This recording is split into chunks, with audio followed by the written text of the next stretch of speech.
don't want to catch. Okay.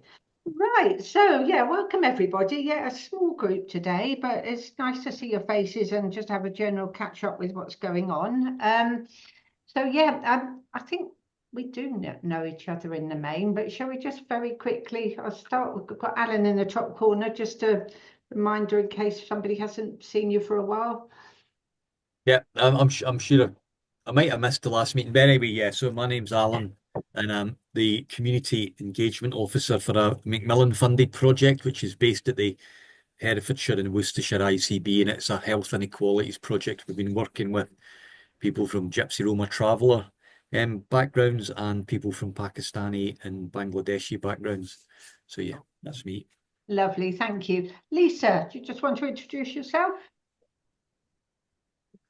Hello, yes, so I'm Lisa Jane, and I'm working with Macmillan as a caseworker alongside Citizens Advice, and I'm sort of covering sort of Wyre Forest and I have to remember what's part of Worcestershire I'm covering, sort of generally Worcestershire, and yeah, that yeah, North Worcestershire, yeah. So that's me.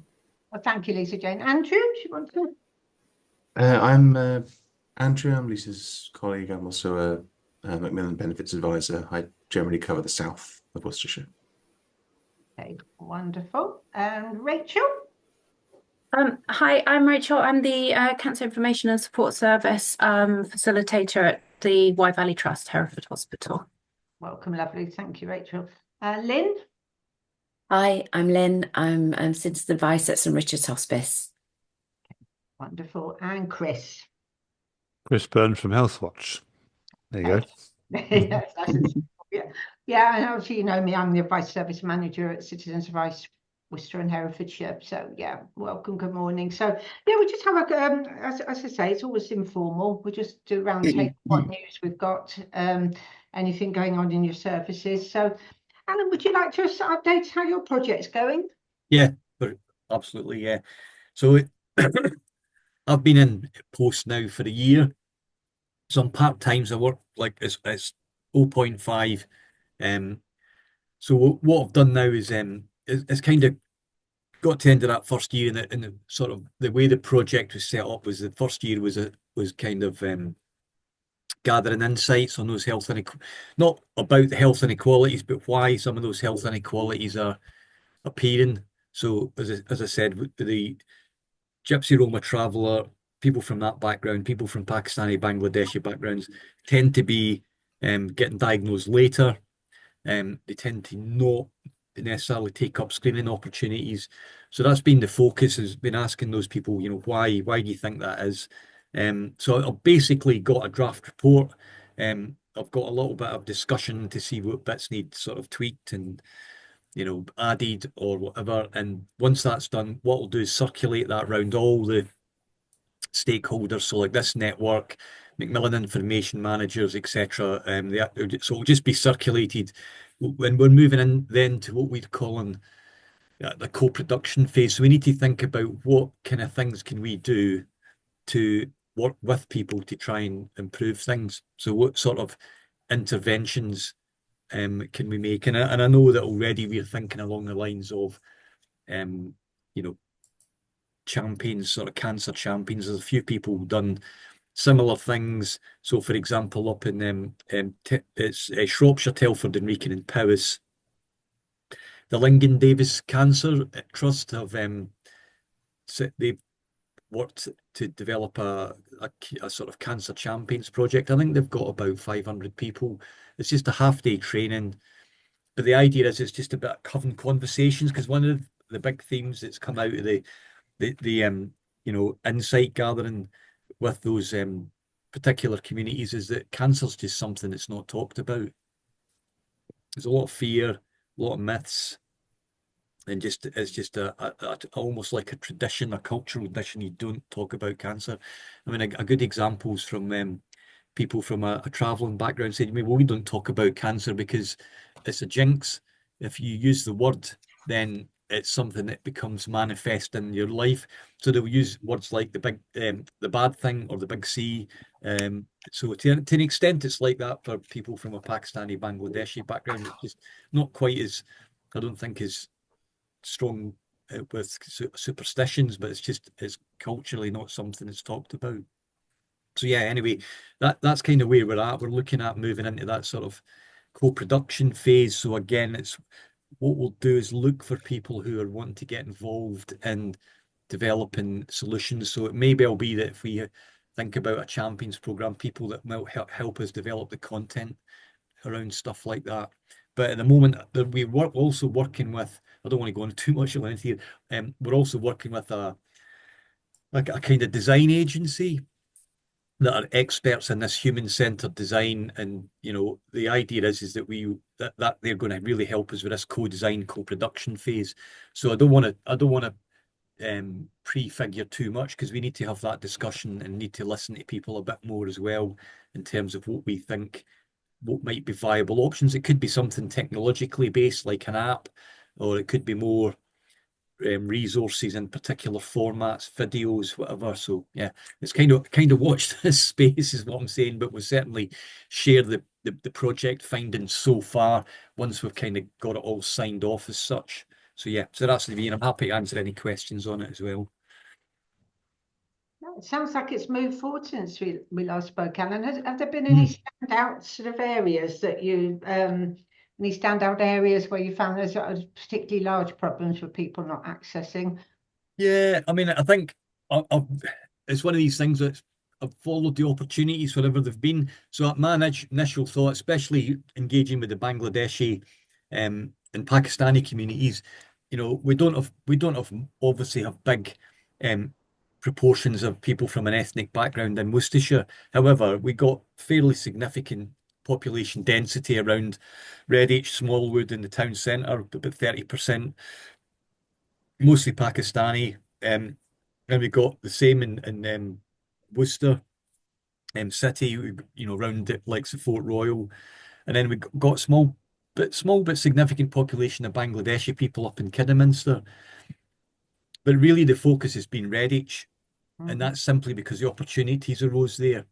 So there's probably a few blind spots, but I think it's one of these things, isn't it? We did a lot of review around about the national literature initially. And again, these were some of the things that have came up. And I've been to other projects in Sandwell and different places, and the same themes come up. So we've not found anything that's radically different.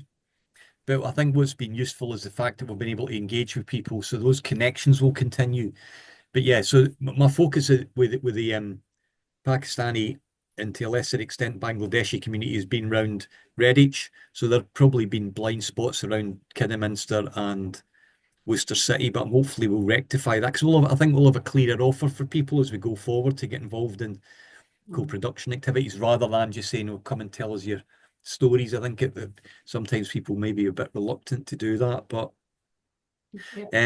yeah. So and the same with the Gypsy Roma traveller communities. Yeah, it's quite hard, because it's the challenge we engage in there is there is no what would you say, organizational presence as such. So with people from a Pakistani background, you can go to the mosque. So I've managed to get a good relationship with the mosque up in Redditch.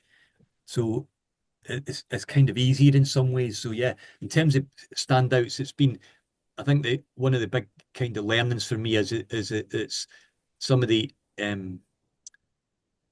gaps are things like what would be nice to see is with the Gypsy Roma traveller community in particular is some sort of community-led organisation, and we're working with a university on trying to look at and the county council and looking at how we might do that.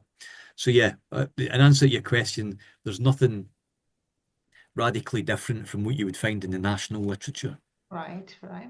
But there are certainly gaps around some of the engagement, and that's, you can only really engage, especially with organisations, if they're happy to engage with you. Yeah. Lovely. Oh, Chris, have you got a question there? Yeah. Just to pick up where with Alan, we both were able to attend the Pakistani community event in Redditch a few weeks ago, wasn't it? Well, it's a bit longer. It was October, I think. Was it really? God, flaming egg! What happens? What happens to the time? Was it really October? Yeah, yeah, So I mean, just for other people listening, that was a really good yeah. event. It was organised by who? Who actually organised that So, now, Alan? so that was so.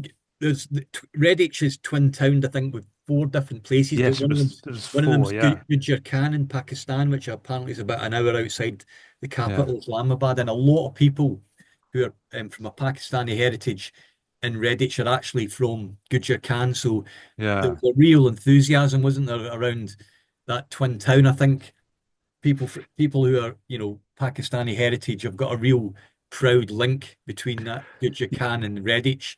yeah.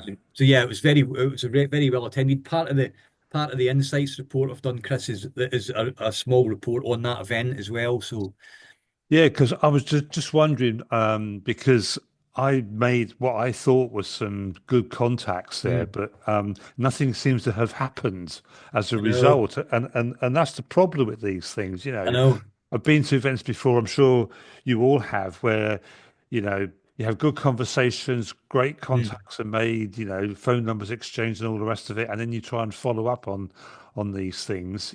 So for example.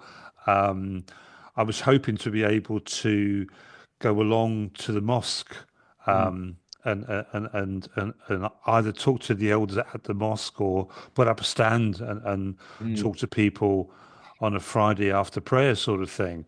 But that never happened, and I just kind of yeah. wondered maybe I should talk to you outside of this meeting Yeah, about no, that. that's fine, Chris, because I need to reconnect with the mosque anyway, because they, Yeah, they were helpful initially in sort of endorsing the whole thing about collecting stories. yeah. What would be great is just to really, you know, start to get people, and there are a few people who I would say would be able to be involved to start setting up some maybe some sort of more semi-formal group. Well, that You was know, what I thought yeah, was actually going to happen. So, mm, um, just to fill other people in, this was at the Redditch Library. There were lots of stands there. So, um, as Alan said, there was a stand for each of the twinned towns, and there was a big presence there from the Pakistani community. They had a few tables, showcasing their community, where they came from, their food, and all the rest of it. mm, They actually laid on food as well, which was really nice.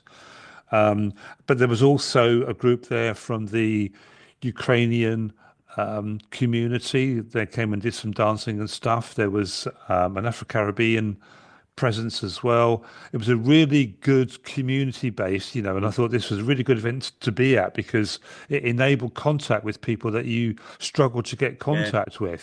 So I'm sure we both spent quite a lot of time making those contacts. yeah.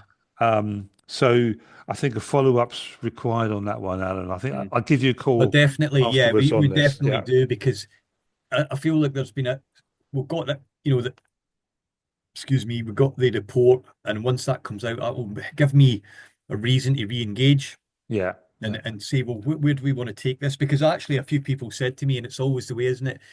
You can go along doing a bit of research or insight gathering, and people think, well, what's going to happen? Is it anything tangible going to Yeah. happen? And Yeah. people said that to me. He goes, yeah. I said, I'm not. They kind of had the kind of view was, oh, you've done a bit of research and now you'll have a nice report and we'll never see you again. Yeah. So I think there is definitely something Yeah. about building on that and making sure those Yeah. relationships are enhanced and sort of become a bit more tangible in a sense, and maybe some sort of group involving the mosque and some of the key players there would be the way to Yeah. go. So yeah, I yeah, think we'll so. pick this up for sure. I think so. But at the end of the day, we can't force people to do things. Yeah, We can go to them, we can talk to them, we can encourage them to talk to us, but we can't force them to take that vital next step, which is keep the dialogue going. But mm. I think it's definitely worth I think another that's push. absolutely right, Chris. But I think the key Yeah. for me, the key message for me Mm. is you know when working with people from a Pakistani, Bangladeshi background is, people from your community are getting diagnosed up to 7 months later than white British people. That's not right. No. So, you know, No. people would be, I think people would be motivated Yeah. to sort of say, well, you know, that Yeah. isn't fair and Yeah. it's avoidable. You know, it's a health inequality and we need to do something about it. So, Well, it is, and Health Watch. It was myself and Simon Adams from Health Watch went to talk to. Um, we spoke to half a dozen Asian taxi drivers in Redditch. mm, But that's probably a few months back as well now, you know, yeah, and we sort of, you know, was able to have like an informal conversation with them about healthcare. And the question was, you know, to the guys there, where do you get your healthcare messages from? mm, And they looked at me blankly, you know, what is this guy asking? They had no yeah, idea what I was talking yeah, about. yeah, No idea at all. So, yeah, so I pushed the conversation a bit further on that, and it turned out really that it's their wives do all the healthcare. yeah, Their wives get you know screening contact from the NHS, and so you know that's the only way that they were going to take these things kind of mm, seriously, and then. I moved on to prostate cancer because mm, you know it was a group of men and talking to them about what do they know about the symptoms of prostate cancer because 1 in 8 men get prostate cancer and certain ethnic groups it's 1 in 4, isn't it? So it's a mm, you know you want to get a diagnosis as early as possible because that way there's less invasive treatment. So I was talking to them about that, and again it was kind of, well, we don't talk about these things, yeah, you know.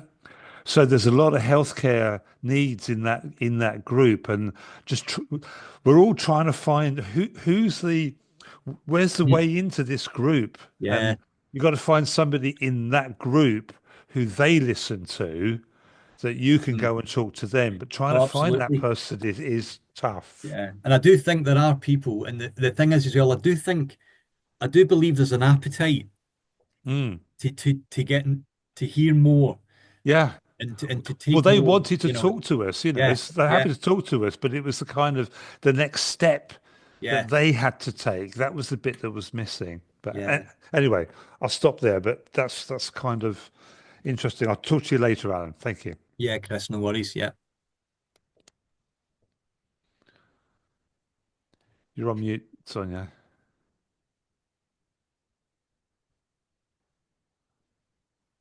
Sonia, you're on mute. No, thank you, gentlemen. That's good. It sounds like you've got a good contact there, can work together on that. Yeah. Yeah. So, Rachel, have you got a question? It wasn't a question. It was just maybe I've been jumping in and out. Sorry, because of patients coming to the door. But Alan, I don't know if it's useful at all. You were talking about the traveller community Yeah. in Herefordshire. There's rural media, Oh, yeah, yeah. and they have the Travellers Times, and Mm. it was just off the back of what Chris said as well. Is finding a route in. I don't know if it's worth a Yeah, conversation no, with them. I did that nearly a year ago, Ah. and I got very I've got no, I've even got somebody who works for Travellers Times, and she's not been able to manage to get Yeah. a contact. And there's also a guy called Chris Smith, I believe, and he actually did a video for Macmillan. It's still on YouTube, it's very difficult, but also it'd be useful for you to know about, Rachel, is that so Health Watch in Herefordshire have employed a community connector through this Core 20+5 funding, a woman called Lynn Shuker, and I've been working with her because even though my focus is Worcestershire, I've also got, when it comes to the travelling community, they've kind of spread it a bit wider and it's covering Herefordshire as well, Yeah. because it's you know, it makes sense basically. You got a good kind of return on that one working across both counties. So yeah, there's a woman called Lynn Sugar. She's an ex-social worker.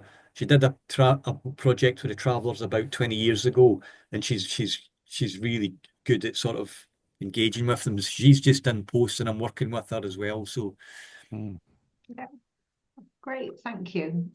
So I'll move on. I'm just going around my screen for updates and really. Lisa Jane, what's been going on in your neck of the woods? What you've been finding? Hello. Yeah. obviously not been in that much with them due to COVID. But yeah, I mean, we're going back to heating, really. You know, people diagnosed with cancer not being able to afford to put the heating on, because they do have some savings, but that, you know, that seems to be sort of discriminating them against a lot of accessing a lot of support because of the bit of savings they have. So that's really the only thing that I can sort of raise as something that I've just sort of noticed as we're heading into winter. Obviously, we've got the HSF ongoing, we've got the Age UK funding going, and you know, sort of we're working with Act on Energy. But again, you know, they do have a bit of savings, but sometimes the savings are to pay for the funeral. And it just seems, you know, to be going through what they're going through, and they're sitting there with not putting heating on. It's it's a big issue. We've been having a push with the winter fuel allowance being taken away. We've been having a big push looking for people who should be getting pension credit that are not. Pension credit, but as you say, if they've got some savings, it depends how much savings. But it's a big issue, and I think our research and campaigns team are taking that up. So we've been getting our volunteer generalist advisors to sort of be flagging those cases up to our research and campaigns team at the national office, because it's a big issue. There's a huge section of the community this year that you know, it was something like 800,000 pensioners, not 80,000, sorry, pensioners that should be claiming pension credit that aren't.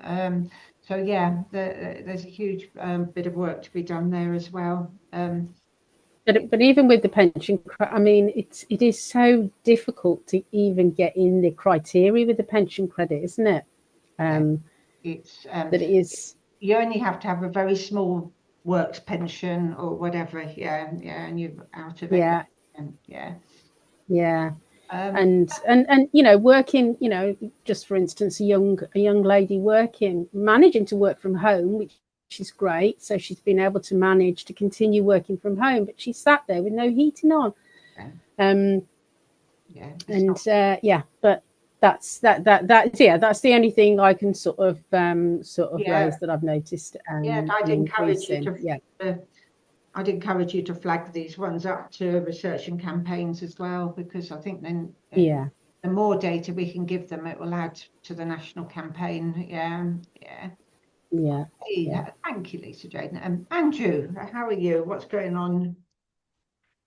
Well, mostly echoing what Lisa said, really. This time of year, it's lots of Macmillan grants, mostly for heating.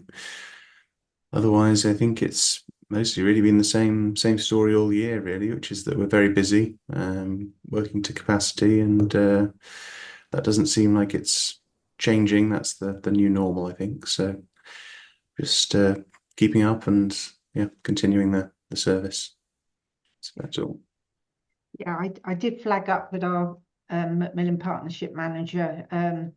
You know, the change in the Macmillan grant criteria has impacted on the number of people who can get grant for heating as well. So they've got it from all sides, the Macmillan grants and you know, the winter fuel allowance. So it's going to be quite a difficult winter for a lot of people, but okay, thank you, Andrew. Just going around. Carol, did you want to say hello? Hi, sorry I was late. Zoom decided it needed to update. Well, you don't use it from one month to the next, it does it, doesn't it? Only ever as you're about to join a meeting. Not a huge amount to add, really. We're just busy all around. It's relentless. I don't think there's any sign of that changing. So we do have our household support fund that we're administering, so we're trying to get people through that as quickly as possible, but there are very little options when it's coming to helping people, really. But yes, I think we're finding it on all our offices, aren't we? It's just we've got less and less tools available to help people with. Yeah, but yeah, lovely. Thank you, Carol. Caroline, how are you?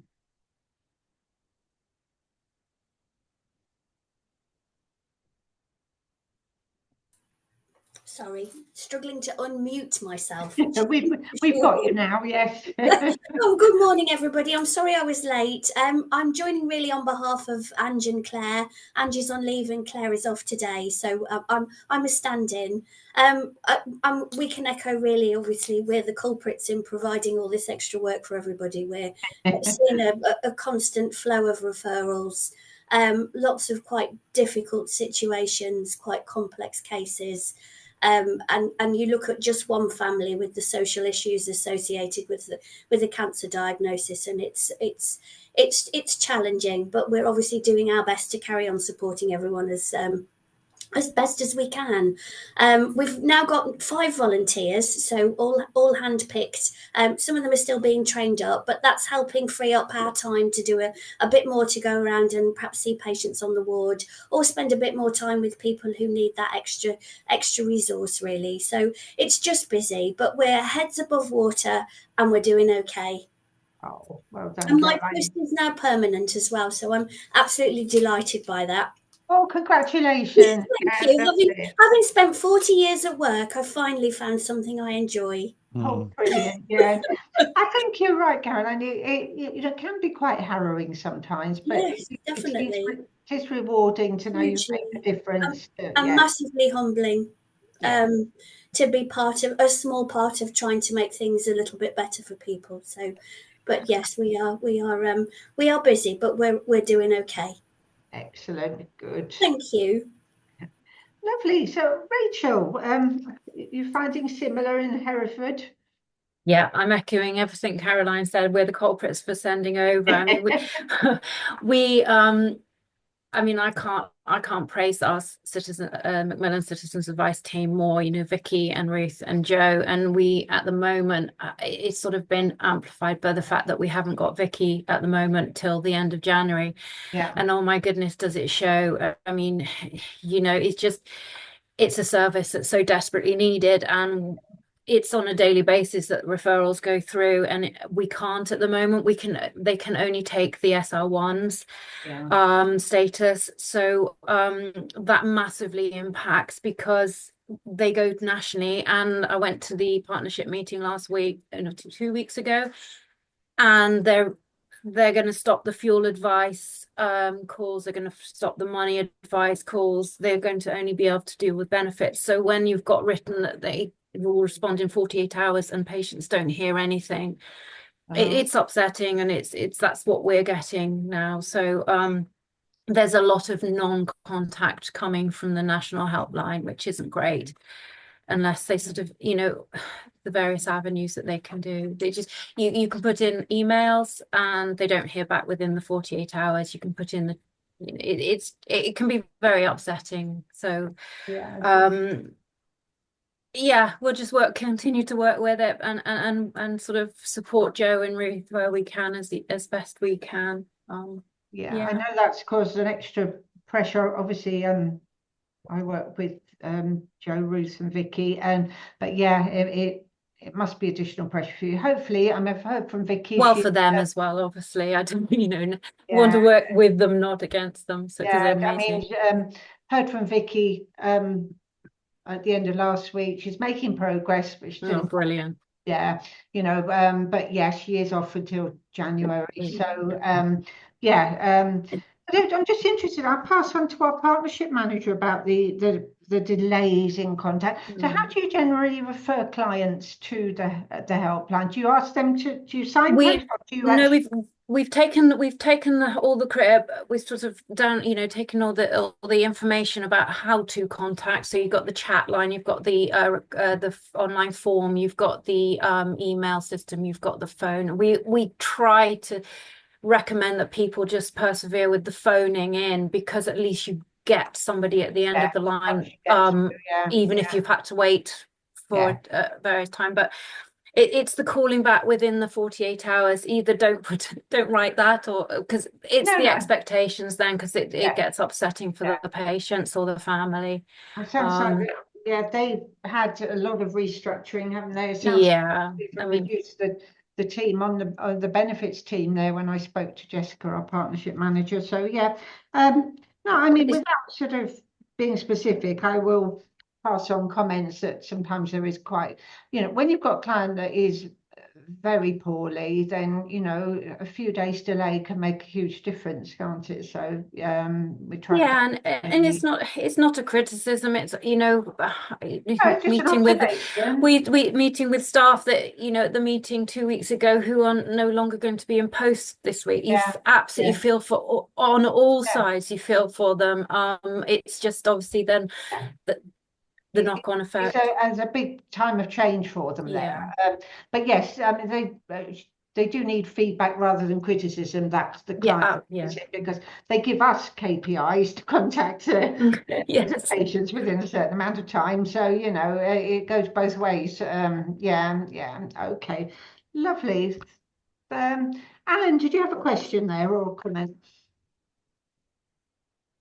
Yeah, it was Rachel. Is that the Macmillan helpline that's you're referring to, Yeah, right? so all the 08 number getting through, it's just a long way. It's just the general feedback from I know I completely appreciate that when patients walk through the door, the information hub, they want a face-to-face. That's the reason why they've walked in. And when you can there's nothing better than taking all the details, referring into the Hereford cab team. I mean, it's just an amazing service. They do when needed, they come in every other Thursday here and into the quiet room, and they have 3 face-to-face slots. It's precious for the patient. So it is what it is. It's just that obviously then when you've given the crib sheet and you've sent them away to go and phone, and then they do, or they might email, or they might use the online form and don't hear within that 48 hours that they can see. That's when the expectations dip. And I think it's the fact that they've closed some of the teams as well. That's what I was wondering, is what was the reason? Because I know, I mean, I used to work for Macmillan, and I've came back in this. I was an engagement lead for 6 years in Macmillan, and I mean, when I came back, I reconnected with loads of people, and most of them were leaving. Because it was being made redundant. I know they've had loads of redundancies within.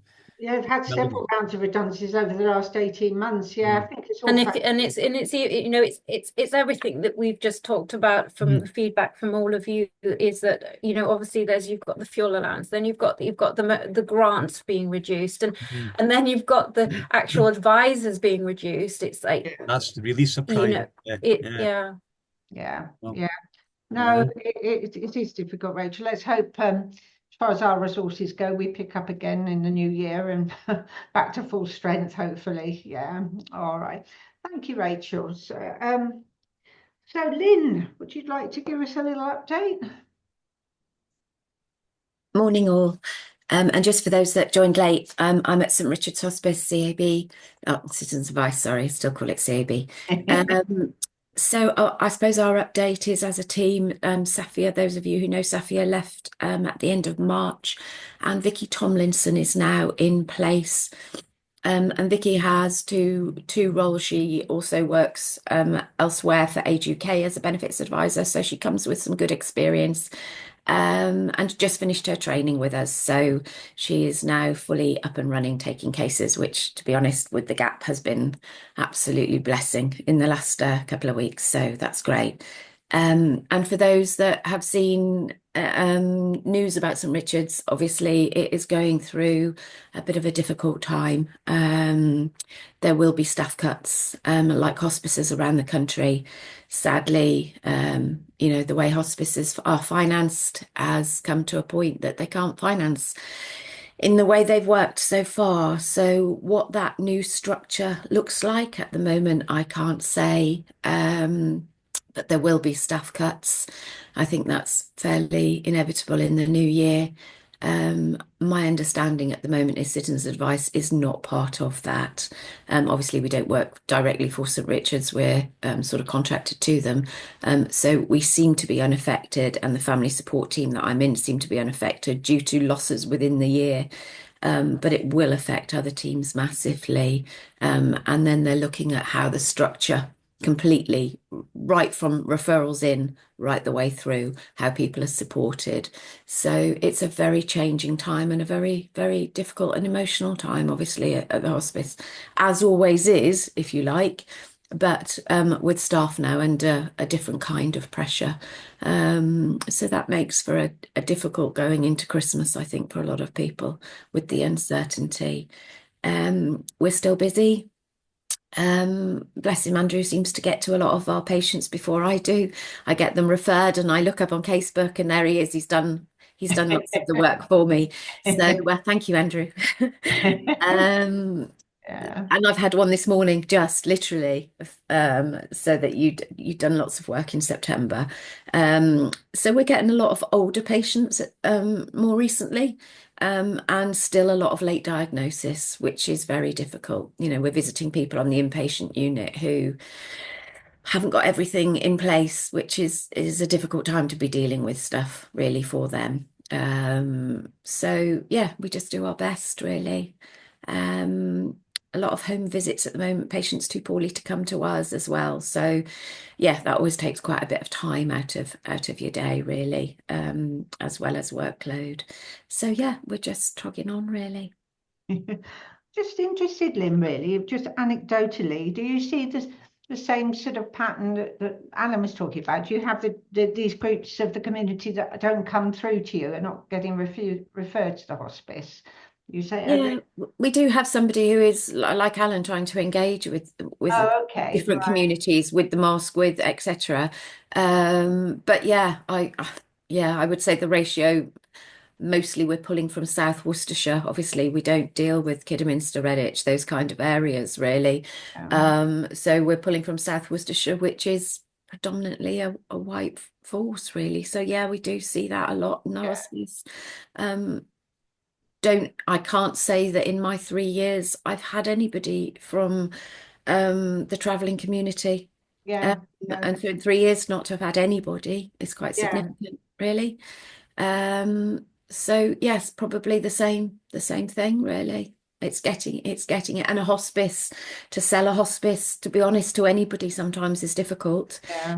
Let alone a community that are really unsure what that means. We're always trying to invite people to come in, just because general public can come into the cafe in St Richard's.